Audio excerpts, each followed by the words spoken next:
प्रधानमंत्री मोदी पर नए आरोप लगा दिए और नए आरोपों के तहत राहुल गांधी ने कुछ कागजात दिखाते हुए ये दावा किया कि प्रधानमंत्री मोदी ने वायुसेना और रक्षा मंत्रालय से अलग निजी तौर पर राफेल पर बात की थी। इससे पहले कल लोकसभा में प्रधानमंत्री मोदी ने राफेल का जिक्र करते हुए कहा था कि जानबूझकर वायुसेना की जरूरतों को नजरअंदाज किया गया पहले यूपीए गवर्नमेंट में, और अब झूठ बोलकर वायुसेना को कमजोर करने की कोशिश भी की जा रही है। राहुल के आरोप अब से थोड़ी देर पहले रक्षा मंत्री ने इन आरोपों का जवाब दिया है। क्या कहा निर्मला सीतारमण ने, ये सुनिए। कर रहे हैं, क्या कर रहे हैं?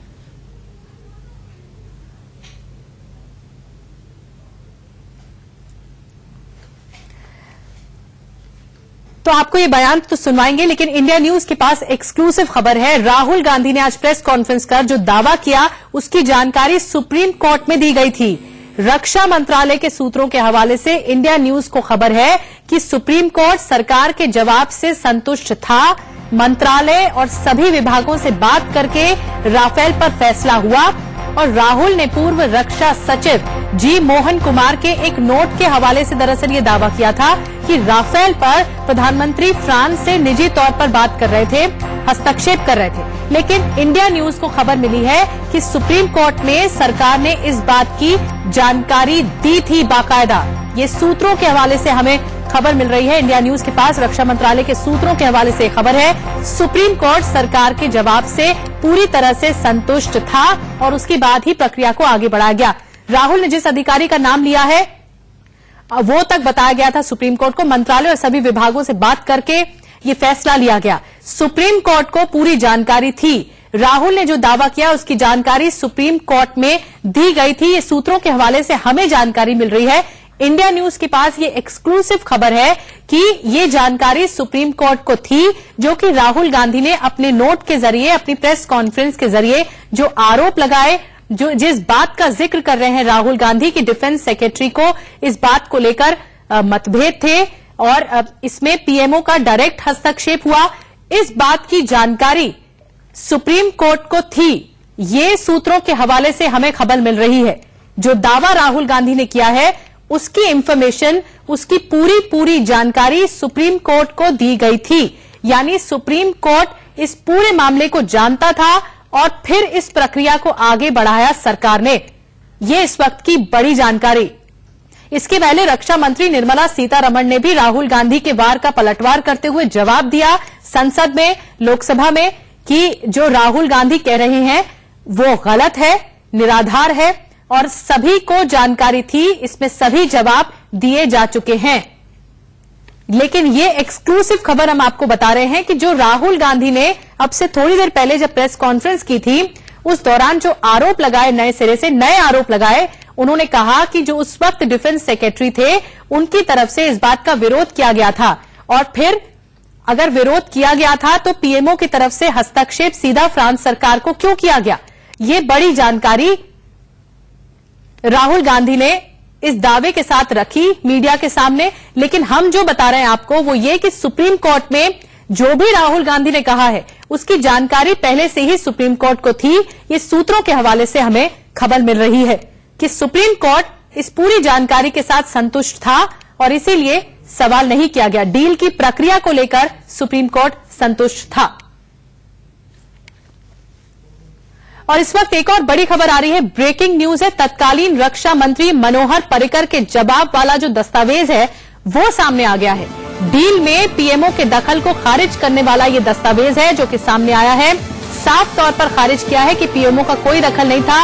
राहुल ने जिस अधिकारी का नाम लिया उसको भी पूरी जानकारी थी। जी मोहन कुमार, डिफेंस सेक्रेटरी, जिस अधिकारी का नाम लिया, सूत्रों के हवाले से खबर मिल रही कि इस दस्तावेज में ये बताया गया है कि उसको भी जानकारी थी। प्रधानमंत्री ने फ्रांस के तत्कालीन राष्ट्रपति से डील में सुस्ती को लेकर बात की थी कि डील इतनी स्लो क्यों है और इस कार्रवाई को पूरा किया जाना चाहिए। ये बताया गया है इस दस्तावेज के जरिए जो मनोहर पर्रिकर के हवाले से आया। पीएमओ की दखल अंदाजी को बढ़ा चढ़ाकर पेश करने के दावे को मनोहर पर्रिकर ने खारिज कर दिया है। उस वक्त रक्षा मंत्री थे डील के समय मनोहर पर्रिकर और फ्रांस के जो बताया गया है इस दस्तावेज के जरिए जो मनोहर पर्रिकर ने पेश किया है, उसमें साफ तौर पर इस बात को खारिज किया गया है कि किसी भी तरह का कोई मतभेद नहीं था डिफेंस मिनिस्ट्री में और पीएमओ में, और पीएमओ ने किसी भी तरह से कोई दखल नहीं दिया। संवाददाता सुमित चौधरी इसी पर ज्यादा जानकारी के साथ हमारे साथ मौजूद है। सुमित, ये साफ तौर पर एक सफाई देने की कोशिश की गई है मनोहर पर्रिकर की तरफ से कि ये दस्तावेज है और ये देख लीजिए, इसमें किसी भी तौर पर जो अधिकारी का नाम है वो सब पता था और पीएमओ ने किसी भी तौर पर कोई दखल नहीं दिया। देखिए, निश्चित तौर पर इसके अंदर ये भी बताया गया है कि खास तौर पर न सिर्फ दखल की बात को नकारा गया है, बल्कि ये भी कहा गया है कि जो सीसीएस की मीटिंग हुई थी उसमें भी अधिकारी मौजूद था। और इसके अलावा एक और महत्वपूर्ण चीज ये कि सुप्रीम कोर्ट में ये सभी फैक्ट रखे गए थे, तो ये सारी चीजें जो थी वो न सिर्फ मनोहर पर्रिकर के बल्कि जो म्यूजिक्स को जानकारी मिली है उसमें ये खास तौर पर सारी चीजें बताई गई हैं। हालांकि रफेल को लेकर आपको याद होगा कि जो चीजें लगातार कंट्रोवर्सी या फिर जो चीजें कांग्रेस उठाने की कोशिश कर रही है, उसी की कड़ी में एक और चीज को ये कहा जा रहा है कि ये बोल रहे कि मनोहर पर्रिकर ने जो उस समय रक्षा मंत्री थे, उन्होंने एक बार से लेटर देकर एक साफ कर दिया है कि ऐसा कोई भी चीज नहीं हुई थी। ठीक है सुमित, धन्यवाद आपका ये जानकारी देने के लिए। तो साफगोई के तौर पर ये पूरी तरह ये दस्तावेज जो पेश किए गए हैं वो मनोहर पर्रिकर की तरफ से पेश किए गए हैं कि जब ये डील हुई थी उस वक्त वो रक्षा मंत्रालय संभाल रहे थे, तो इसमें सब कुछ फेयर है। राहुल गांधी ने पूर्व रक्षा सचिव जी मोहन कुमार के नोट का फिर हवाला दिया है। इंडिया न्यूज ने जी मोहन कुमार से फिर बात की। मोहन कुमार ने ये कह दिया कि उनकी नोटिंग का राफेल की कीमत से कोई लेना देना नहीं है। क्या कहा जी मोहन कुमार ने, सुनिए।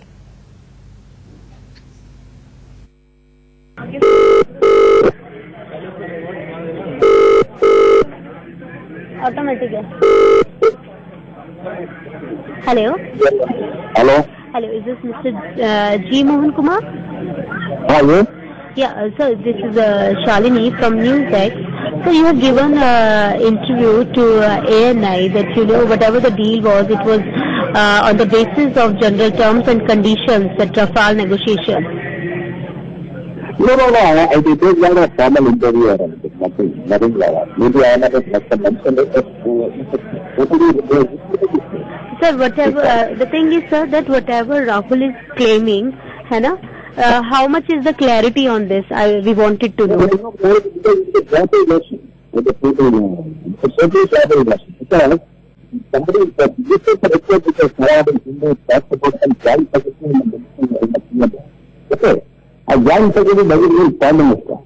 Okay.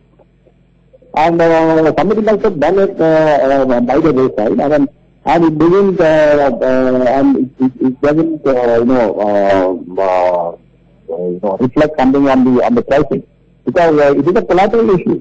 It's a totally collateral issue. I don't know about the sovereign guarantee and other things.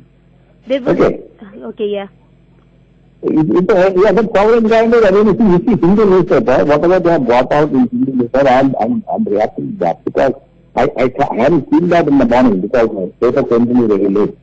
So now that I have seen it, I have a feeling that it is this being distorted out of shape. Okay. The whole thing is being totally distorted because the issue, these things keep coming, no? So we react. So at that point of time, it was about the sovereign guarantee. Somebody had raised some issue, so probably that we felt that it was not appropriate. So we thought that okay, we should not be moving in that direction. That's all. But I want to tell you time and again that it has nothing to do with the price negotiation. Okay. The so-called industry. Yeah. That means it was not at all related to pricing and all that. No, not at all. Not at all. Negotiation means what? Negotiation means it includes price and terms and conditions and other things. Okay. So, there will be some terms and conditions. You may like to... what kind of negotiations it was? What negotiation? It was by a negotiation committee, by the ministry. Okay. So it was clearly done by them, and there was nobody else doing the negotiations. And if somebody has done something else, that will not affect our price negotiation in any way. Let me tell you that. Okay. Okay. Okay, sir. Okay. Thank you, sir. Right. Yeah. तो हमने बात की जी मोहन